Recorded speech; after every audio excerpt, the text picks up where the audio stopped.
The ME3 Resurgence pack is an exciting new DLC pack we're offering to all players at no additional charge.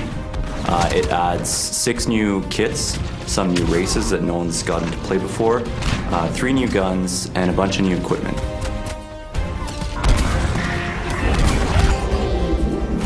The Hydra map is really unique because it takes place in a location we've never seen in the Mass Effect universe. You're essentially fighting for a gigantic dam in the middle of an Arctic tundra. It's a big open space that offers great gameplay for snipers, infiltrators, and vanguards. So Condor takes place on one of Palaven's moons, and it's a hot spot, and you can actually see Palaven being assaulted in the distance. It's kind of like a hill defense area. If you're at the top of the hill, you'll want like long-range guns because you can see the whole battlefield as the enemies come up. If you're down at the bottom, you'll want assault classes that can just storm the beach. The Batarian soldier is good close range. We really geared them to be kind of brawlers. My favorite new power is probably the Batarian's ballistic blades. It's basically a shotgun on your wrist, which is pretty fantastic. I think my favorite new kit is the Geth Infiltrator. His new hunter mode power allows him to see through walls, which adds a totally new dynamic to the battlefield. When you put on hunter mode, it basically reduces your shields down to half. So when using hunter mode, you do not want to get in the fray with brutes. The Geth Engineer is super cool class. He's got a new Geth turret power. It's similar to the sentry turret power we have, but it actually can heal shields. So anyone who's nearby will have their shields repaired every few seconds, which makes it a really cool defensive power.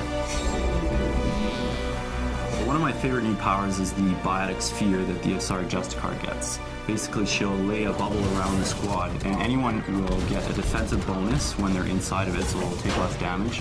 But also, any enemies that come inside it will get biotic effects on them, they'll take more damage. So it's really kind of a tactical power.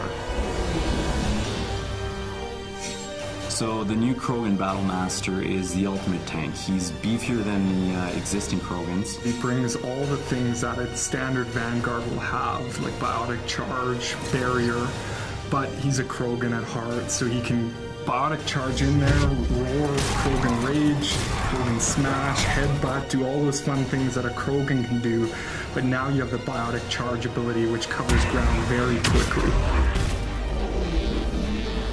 All 3 of the new weapons bring unique gameplay to the table. You have the Krogan Assault Rifle, which basically fires out mini projectiles that explode on contact. The really cool thing about the gun is it has a staggered rate of fire, so it will pick up speed as you hold the button down, getting heavier and heavier. The Geth SMG is essentially a handheld Spitfire, for those of you who are familiar with it from the single-player campaign. So imagine running around with a mini Spitfire, pretty cool. Finally, we have the Batarian Sniper Rifle, which is a harpoon gun. The artist put a lot of good touches on it, like the Batarians have multiple eyes, and the scope has like two scope areas, which is kind of cool. And it fires a big harpoon, it does a ton of damage, and can send guys flying. This new DLC content is going to completely change the multiplayer experience, and I can't wait to see you guys online for the challenge.